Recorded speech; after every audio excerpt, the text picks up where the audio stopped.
Right, I hear you, I hear you. It's about time for a bit of an update. So let me update you on what's going on. Now, because I'm doing electrical, I've had to kind of just redo my garage and make it look a bit tidier. This has become like an electrical workstation now. So that's what I've been up to there. So what have I been doing? So the front fans are in finally now. They're all wired in nicely. I've got the fuel pump and the horns all in place. And some other bits and bobs. Working my way through the wiring there. That's taking shape really nicely now. The big kind of update, I guess, is the rear. Now, I've done all the loom coming from, let me show you, the ECU area.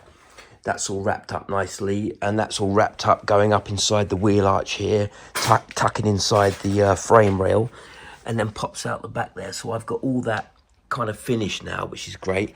Now, I'll show you what I've been doing with the lights. I've got a bit of an update there for you as well.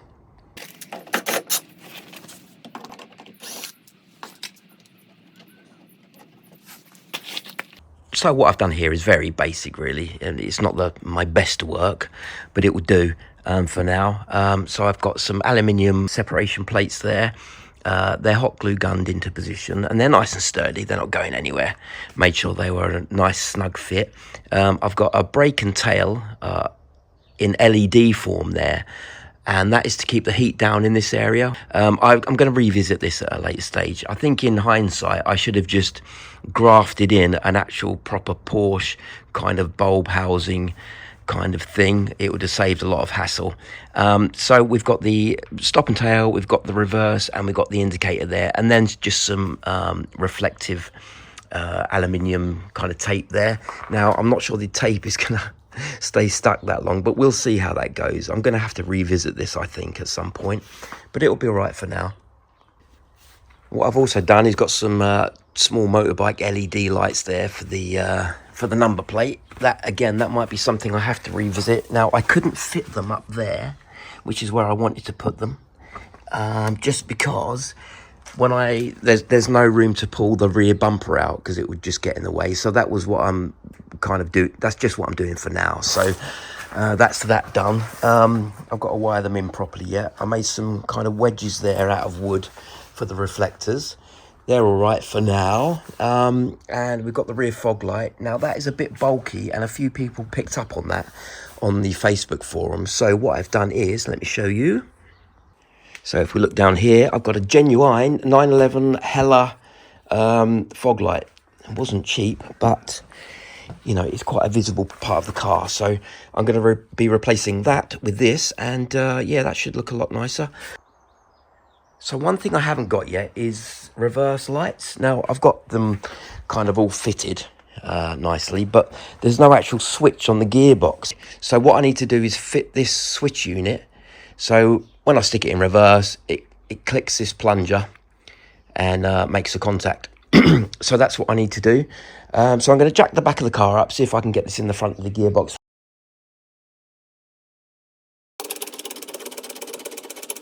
Right, let's have a little look where this is positioned.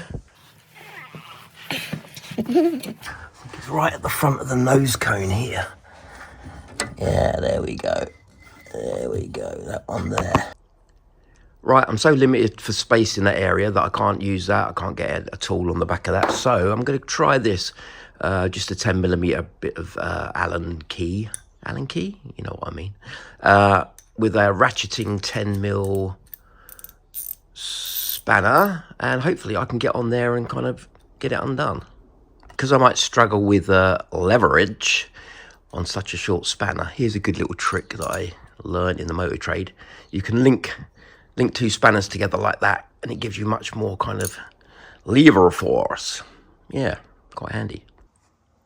The only reason I'm showing you this is kind of these little techniques work really well when you're kind of stuck, so just kind of wanted to show you them. So let's link this spanner with that one, give us more force, and that should, bearing in mind it won't have been undone for 50 something years. There we go. Right, after much faffing around, I've got the reverse light switch in. So, ooh, that's a bit nasty. Yeah, so just tightened a few other bits and bobs up as well. So I'm going to get that wired up. Hopefully the reverse lights will work. Let's give it a go. Right, I've located the wire for the reverse light, so I need to kind of build the loop into that. So that's what I'm going to do next. Put the ignition on and stick it in reverse, see what happens. Absolutely nothing has happened, so what's going on there? So the reversing lights do work after all. I just, rather embarrassingly, didn't have the gear shift in the right location. So yeah, that's good. They work. Let's just knock that out of reverse, and that should be off now. Yeah, good. So that's another job ticked off the list. Now, what I want to do next is have a look at this fog light, because it'd be nice to get a period piece fog light in there that I showed you earlier. So let's have a go at sorting that out.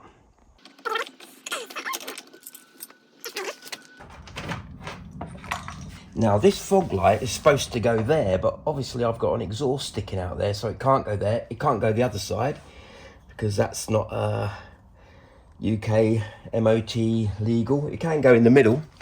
It could go in the middle, but that looks a bit stupid. So I opted for that position. So I'm going to stick with that position, I think. Just how I'm gonna fix it.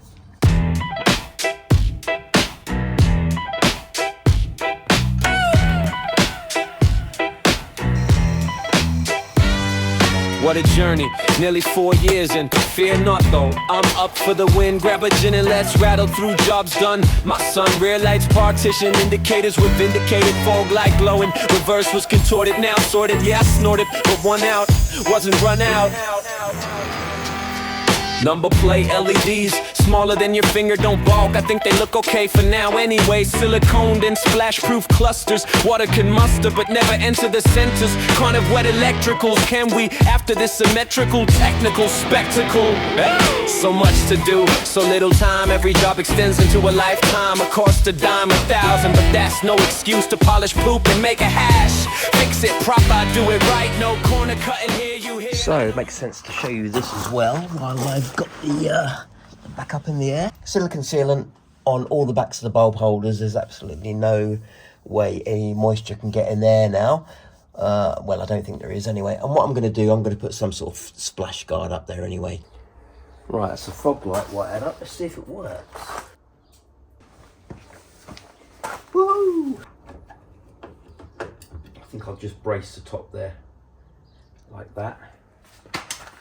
Really getting there with the lights now. The only thing left to wire in is these number plate lights. Somebody likes piano, don't they?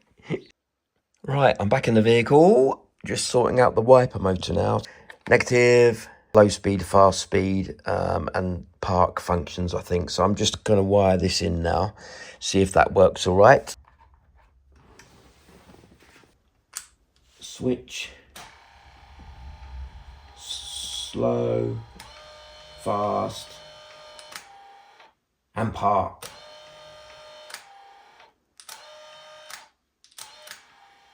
Brilliant. Oh, that is great. Superb. And off. Park. Great. So now I need to make some extra mounting brackets because I can't just have it hanging off those 2 points there. Some sort of bracket that ties into this cross section here. What I also want to do is replace these fuse holders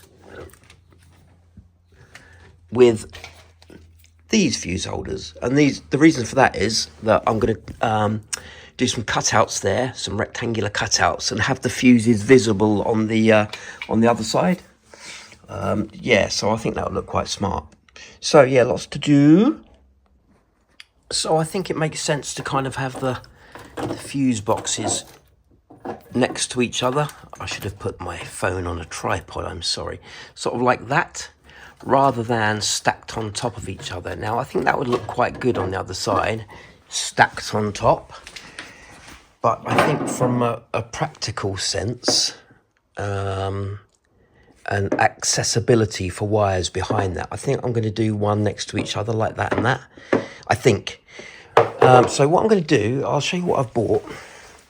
And I've been meaning to buy one of these for a long time, and it came up at a bit of a bargain price. It is a laser leveler.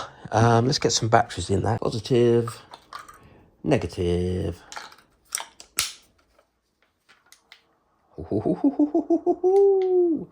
I'm liking that already.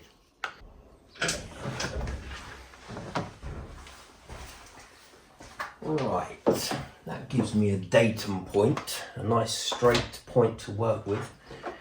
It's whether I want to go a bit higher than that. I probably want to go about there-ish, I think. I know you do, yeah, we win this tunnel, but we're seeing like oh!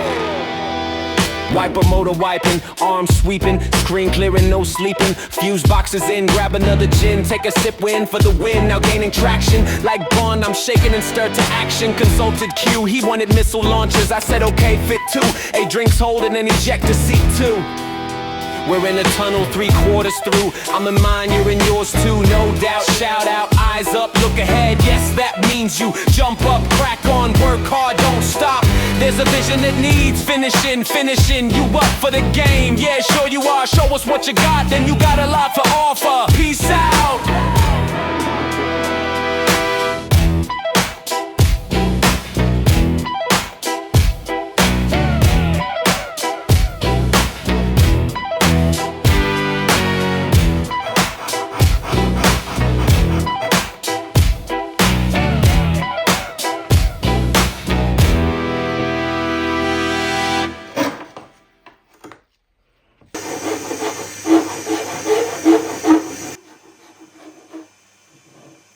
So that's a bit of a shame. The Dremel blade just kind of chipped the fiberglass there and took the paint with it.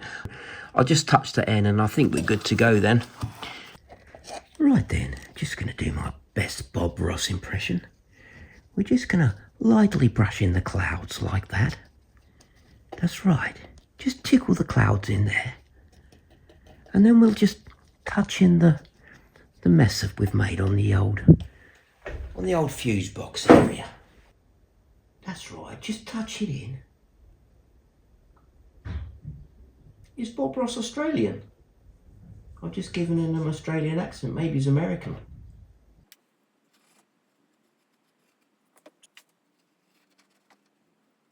So because I like the nice kind of sleek, clean finish, I'm not going to use the mounting holes there, although I will leave these on the fuse boxes. I'm going to use the hot glue gun to fix these into position. It's plenty strong enough. So that's what I'm going to do next.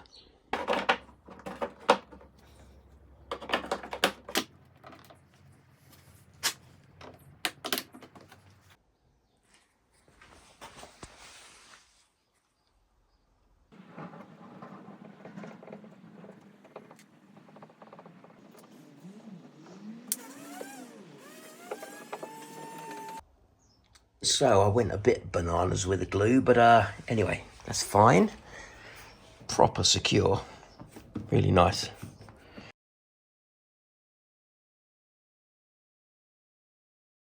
I'm not going to be able to get anything done with you two pickles here. Come on, out you go. Come on, come on. So what I'm doing, because I don't want to keep feeding this wire in and out of here, every time I want to take the wing off, separated from the body, I want to make waterproof connectors that just sit under the arch or sit in the inner arch, and that's these things here. They're a bit of a faff to kind of sort out, work out and do, but I think it's just going to make the whole thing a lot easier.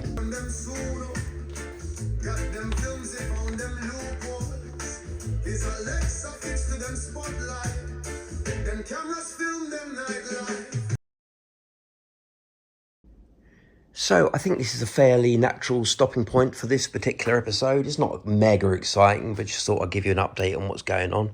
I'll show you a few other bits and bobs out in the workshop and outside in a minute.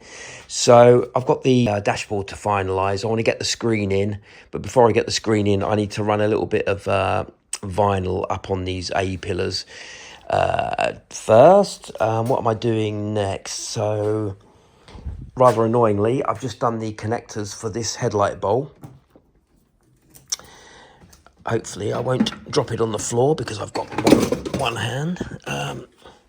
What I've just discovered after doing all these connectors is that with the bulb in and that connector in the back, it's hitting up against the back of this blimmin' fiberglass bowl or whatever it is. So yeah, I've got to work on that next or at some point. What else have I got to show you? Follow me. So I've still got this Mark II Golf center console to kind of figure out and, like cut. I've got to fit the electric window switches and the heater dials in there as well. I've got to narrow it and do all bits and bobs with that. I've got the clocks to sort out yet. I've got to make some sort of conversion kit for the tachometer.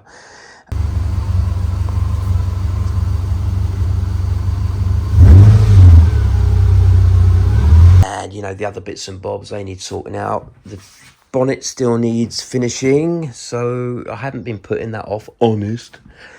I've got the doors to do, the frames for the doors as well. I've got the electric motors. I've got to find some electric motors, but I've got some mechanisms for the electrics. Hello, how you doing? I've got the rear wing, which you have all seen. That'll probably be painted at some point in the future. I've also got a roll cage. Now, this was off a really nice chap on Facebook Marketplace called Tom. And picked this up, I don't know, about a month ago now. And that is for an Mitsubishi Evo 5. And it came up so cheap, like £100, that I kind of snapped it up because I might be able to modify that and make it fit. Early days yet. It's a bit too wide at the minute, but at least I've got something I could potentially work with. So there's the update. And me and my dogs will see you in the next episode, won't we? Thanks for watching.